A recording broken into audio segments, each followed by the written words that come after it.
عقیل ملک صاحب، سب سے پہلے بہت شکریہ، آپ نے ہمارے لیے وقت نکالا. یہ ظاہر ہے کہ پاکستان کی کوششیں اپنی جگہ. پہلے میں آپ کا کامنٹ چاہوں گا کہ جے شنکر جن کو سب سے زیادہ جو ان کا عہدہ ہے ان کو سفارتی آداب کا پتہ ہونا چاہیے، لیکن جس طرح کے الفاظ وہ استعمال کر رہے ہیں تو اس کا اندازہ ہو رہا ہے کہ کتنا کھسیانہ پن ان کی ایک لیڈرشپ میں پایا جاتا ہے. تو سب سے پہلے اس پہ میں چاہوں گا کہ آپ کامنٹ کر رہے ہیں. بسم اللہ الرحمن الرحیم. بہت بہت شکریہ. اشفاق صاحب، بات یہ ہے کہ نہ صرف جے شنکر صاحب بلکہ ان کے والد بھی ایک سفارتکار تھے، اور سفارتکاری کے کچھ آداب ہوتے ہیں، اور میں سمجھتا ہوں کہ ایک جب اتنی بڑی پوزیشن پہ یا اتنے بڑے منصب پہ فائز ہو تو ایک ایک لفظ جو ہے وہ بڑا معنی رکھتا ہے، اور اس کے لیے جس قسم کی بازاری زبان استعمال کی گئی، جس طرح کے الفاظ استعمال کیے گئے، انتہائی میں اس کی جتنی بھی مذمت کروں وہ کم ہے.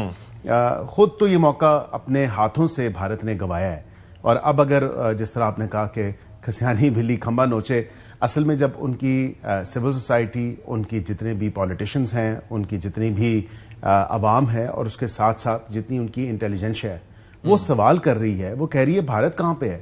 بھارت نے تو دیکھیں نا، مارکہ حق سے پہلے جو اپنی ہیجمنی قائم کی ہوئی تھی، جو اپنا ایک کلاؤڈ بنایا ہوا تھا کہ جی ہم شاید جو ہے وہ ترب خان ہے اس پورے خطے کے، اور ہم نے ہی ٹھیکہ اٹھایا ہوا ہے. تو یہ تو اصل میں حقیقت تو پتہ چل گئی، اور وہ جب آشکار ہوئی مارکہ حق کی کامیابی کے بعد، تو پھر اس کے بعد میرے خیال سے دنیا پوری پہ یہ واضح ہو گیا کہ جس طرح کا ایک جھوٹا فریب اور من گھڑت قسم کا بیانیہ بھارت نے اس خطے کے حوالے سے بنایا تھا، تو وہ تو چکنا چور ہو چکا. اب اپنی ہی جو شرمندگی ہے، اپنی ندامت کو چھپانے کے لیے بھارت اب اوچھے ہتھکنڈوں پہ آ چکا ہے، اور اس قسم کی بازاری گفتگو یا اس قسم کے انتہائی گھٹیا اور بلو دا بیلٹ الفاظ استعمال کر رہا ہے. تو بھارت کو خود دیکھنا چاہیے کہ بھارت جو ہے وہ اپنی جو بچی کچی شاید ساکھ ہے اس کو بھی داؤ پہ لگا بیٹھا ہے، کیونکہ وہاں پہ سوال اٹھ رہے ہیں. وہاں کے لوگ سوال کر رہے ہیں کہ جی یہ کیسے ہو گیا ہے، کیسے ممکن ہے کہ جو اپنے آپ کو اتنا بڑا، دیکھیں نا وہاں پہ جا کے جھوٹی جپیاں جا کے یہ مودی صاحب ڈالتے تھے، وہ کہتے تھے my friend, my best friend, my brother. دنیا کا کوئی ایک ایسا کونا نہیں ہے جو میرے خیال سے جہاں پہ وہ جا کے نہیں ملے کسی ورلڈ لیڈر سے، لیکن آج ان کو وہ تمام تر ملاقاتیں کام نہیں آئیں. اور الحمدللہ پاکستان بالکل اپنی جو کوششیں ہیں وہ جاری و ساری رکھے ہوئے ہے، اور اسی بات کی تکلیف ہے بھارت کو کہ پاکستان جو ہے وہ کس طرح دنیا جو ہے وہ پاکستان کی طرف دیکھ رہی ہے، پاکستان کی طرف جو ہے وہ متوجہ ہے. اصل جو درد ہے، مروڑ ہیں، وہ اسی چیز کا ہے. اچھا جنرل صاحب، ایک تو میں چاہوں گا کہ ابتدائیے میں ظاہر ہے کہ کچھ خدشات کا اظہار، ایک تو مذاکرات کی خواہش، اور دوسرا دھمکیاں، اور پھر تیسرا جو تیاریاں جس جانب میں نے اشارہ کیا اس پہ آپ کا نقطہ نظر، اور دوسرا بھارتی موقف.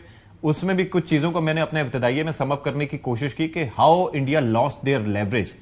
Now they are crying wolf, لیکن اس وقت جو انہوں نے اقدامات لیے تو ایران نے وہ نظر انداز تو نہیں کیے، اور ایران یہ بھول تو نہیں سکتا کہ کس طرح دے اسٹیبڈ ہم ان دا بیک. جی بالکل اشفاق صاحب، thank you very much for having me, اور بیرسٹر صاحب کو اور جان حسین صاحب کو میرا بہت سلام. دیکھیں دیر آر 3-4 ریزنز. جی پہلی بات تو یہ ہے کہ جو آپ انڈیا کی بات کریں، جے شنکر نے جو زبان استعمال کی ہے وہ میرے لیے کوئی اچھمبے کی بات نہیں ہے. جو شخص بھی لوگ اس طرح کی باتیں کرتے ہیں وہ وہی باتیں کریں گے جس میں وہ پلے بڑے ہوتے ہیں یا جو آپ کا اسٹیچر ہوتا ہے. وہ پنجابی کا ایک شعر ہے نا اشفاق، کہ وہ شیش محل وچ کتا وڑے انہوں کچھ سمجھ نہ آوے، جس پاسے بھی ویکھدا جائے انہوں کتا ہی نظر آوے. تو جو جس طرح کے تو اس کو تو ڈسکس کرنے کی اتنی ضرورت ہے. دس از دیئر اسٹیچر. 3-4 چیزیں ہیں جی. ایک تو ہندو زائنزم اور اسرائیلی جو جوئش زائنزم کا گٹھ جوڑ ہے، اور ان کے جو پولیٹیکل آبجیکٹیوز ہیں، ideological hate based political objectives, وہ اس وار کی وجہ سے وہ سمجھے کہ ایران جب نکل گیا، ایران کا کانٹا نکال دیا جائے گا تو بڑا آسان ہو جائے گا ہمارے پرسو کرنا یہ ایکسپینشنسٹ ڈیزائنز، ادھر اکھنڈ بھارت کے اور ادھر گریٹر اسرائیل کے. اس کو نقصان ہوا. 1 نمبر 2، انڈیا نے کننگلی وار سے پہلے اسرائیل سے جا کے جو ملے ہیں، ایک تو ان کو اشور کرایا کہ جی ہمارے ریلیشن شپ جو بھی پاسٹ میں ایران کے ساتھ ہے، out standing relation ship with Iran. یہ ایران کے ساتھ مل کے پاکستان اسپیسیفک ہمیشہ رکھتے ہیں، چاہے افغانستان ہو، ایران ہو، اینٹی پاکستان اپنے رکھتے ہیں، اور اسی میں فائدہ، اچھا فائدہ پورا اٹھاتے رہے. ٹرمپ کو بھی آئل جب چاہیے تھا, چیزیں چاہیے ہوتی ہے, تب ایران کا پورا فرض. دے تھاٹ کہ یہ this war will be over in 4-5 days. Yes, تو اس سے پہلے کہ ہم پوزیشن لے لیں, they took a diplomatic strategic position while aligning them self with Israel, تاکہ وہ ہمیں سپورٹ کرے ٹو ریڈیوس پاکستان اور ہمارا انفلوئنس بڑھے. اور جو لاسٹ انفلوئنس ہے ان دا ریجن بری طرح ختم ہو چکے ہیں. حسینہ واجد از دا بیسٹ ایگزامپل کہ ان کا انفلوئنس کہاں پہ چلا گیا ہے. اب تو دے آر آئسولیٹڈ. جب پاکستان کے اوپر افغانستان یہ پاکستان کے اوپر چیزیں ہوئی تو ان کو ایک پروبیبلی اسپین سے that's a different subject altogether and I don't want to get into it. But ان کے جو نئے وزیر اعظم ہیں خالدہ ضیاء صاحبہ کے صاحبزادے, ان کی جانب سے جو ابھی ریسنٹلی, ہاں جی, طارق رحمت, جو اسٹیٹمنٹ سامنے آیا ہے وہ بھی it's quite concerning to be honest. I am wondering where it came from all of a sudden. جی اس پہ بالکل ڈسکشن کریں گے کسی وقت. تو کہنے کا مقصد یہ ہے کہ اشفاق صاحب they have lost that regional. اچھا اب یہ فوراً چلے گئے اسرائیل کے ساتھ کہ جی میں وکٹری کے ساتھ ہم شامل ہو جائیں گے اور آگے پرسو کریں گے. وہاں سے سیٹ بیک ہوا, انٹرنل پریشر اب بلٹ ہو رہے ہیں. پھر اینٹی وہ جو زائنزم کی میں نے بات بتائی آپ کو, وہ ایکسپینشنسٹ ڈیزائنز وہ پورے نہیں ہو رہے. اور پھر پاکستان کی جو ہیٹ ہے وہ تو فنڈامنٹل ہے. پاکستان کچھ بھی کر لے, ان کے نلوں میں پانی نہ آئے, انڈیا میں کوئی چیز ہو جائے, انہوں نے پاکستان کے لگا دینی. تو پاکستان کی کامیابی ان کو کیسے ہضم ہو رہی ہے. اور یہ this is not an ordinary Pakistan. دیکھیں آج کا پاکستان اس کانفلکٹ کی ہیلپ کر رہا ہے, اس کو میٹیگیٹ کرنے میں, اس کو جنگ کو بند کرانے میں, which has impacted every individual on God's earth. Yes. Iran اور یو ایس کا یہ جو کانفلکٹ ہے, this is a huge conflict. میں نے اپنی زندہ لائف میں اتنا بڑا کانفلکٹ نہیں دیکھا اور اس کا اتنا بڑا ہیوج امپیکٹ نہیں دیکھا. تو اب یہ پاکستان کا یہ role, it's not a small role, it is a global role. دو کام فیسیلیٹیٹ کر رہے ہیں. It is international help. Iran ہمارا بھائی, ایوری تھنگ فار ایران. امریکہ سے بھی ہمارے اچھے تعلقات ہیں, اس کا پورا لیوریجز کا فائدہ اٹھا رہے ہیں. اور یہی چیزیں پریزیڈنٹ ٹرمپ کو پاکستان کی طرف سے پہلی وارن کر دی گئی تھی کہ اگر ایران کو چھیڑیں گے, اس چھتے میں ہاتھ ڈالیں گے تو آپ کو نقصان ہوگا. جب وائٹ ہاؤس میں فیلڈ مارشل گئے, جب چیزیں ہوئی, اور اب وہی چیزیں جب انفولڈ ہوئی ہیں تو یو ایس بھی سمجھ رہا ہے کہ پاکستان نے جو ٹھیک ہے.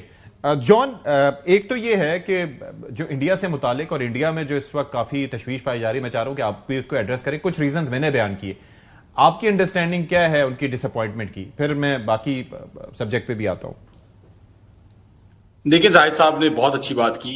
پہلے تو بہت بہت شکریہ آپ کو مجھے بلانے کے لیے, اور السلام علیکم. وعلیکم السلام. زاہد صاحب نے بہت اچھی بات کی کہ جس طریقے سے نظر آ رہا ہے ان کو یہی لگ رہا تھا کہ ایران جو ہے وہ جنگ ہار جائے گا یا بڑی بری پوزیشن میں ہوگا, تو فوراً جا کے مودی جو ہے وہ جا کے وہاں نیتنیاہو کے ساتھ جو ہے وہ بیٹھ گیا کہ کسی طریقے سے ڈیل کر لی جائے. جے شنکر نے 3 دفعہ فون کیا, میری معلومات کے مطابق جے شنکر نے 3 دفعہ فون کیا یہاں پہ فارن منسٹر کو, نہیں اٹھایا. پزیشیان صاحب کو فون کیا مودی نے اور گڑگڑایا کہ بھائی ہماری کم سے کم 1-2 ویسل پلیز جانے دو, کیونکہ یہاں جو آپ کے بھی مسلمان بھائی رہتے ہیں, آپ کے بھی یہاں لوگ رہتے ہیں, تو آپ پلیز ان کو تو کم سے کم دیکھو. تو ایران نے ابھی تک 60 سے زائد ویسلز ابھی تک انڈیا کی روکی رکھی ہیں, کیونکہ ڈینا فریگیٹ پہ جو ہوا اٹیک اس پہ پہلی ناراضگی تھی ایران کو, کیا بھائی ہم آپ کے گیسٹ تھے, چلو آپ نے انٹیلیجنس پرووائڈ نہیں کی, وہ تو یو ایس کی اپنی سیٹلائٹس ہیں اور جو چیزیں ہیں وہ دیکھ رہی ہیں, لیکن پھر بھی ہم اس پہ تفتیش کریں گے. اور کمیونیکیشن چینلز بالکل بلاک ہوئے ہوئے ہیں انڈیا کے ساتھ, اور پہلے بھی جو معاملات تھے وہ اکنامک ہی تھے, لیکن اس دفعہ جو مودی نے کیا ہے یہ تو بالکل ویسے ہی میں بالکل کھل کے کہتا ہوں 5 دن تک جان تعزیت نہیں کی. 5ویں دن جا کے اسٹیٹمنٹ سامنے آیا جب اندر سے اتنا پریشر آیا. سونیا گاندھی کا اسٹیٹمنٹ اس پہ تھا کہ جی آپ نے تو اپنے پرانے دوست کو ڈچ کیا ہے, تو اس طرز کی چیزیں.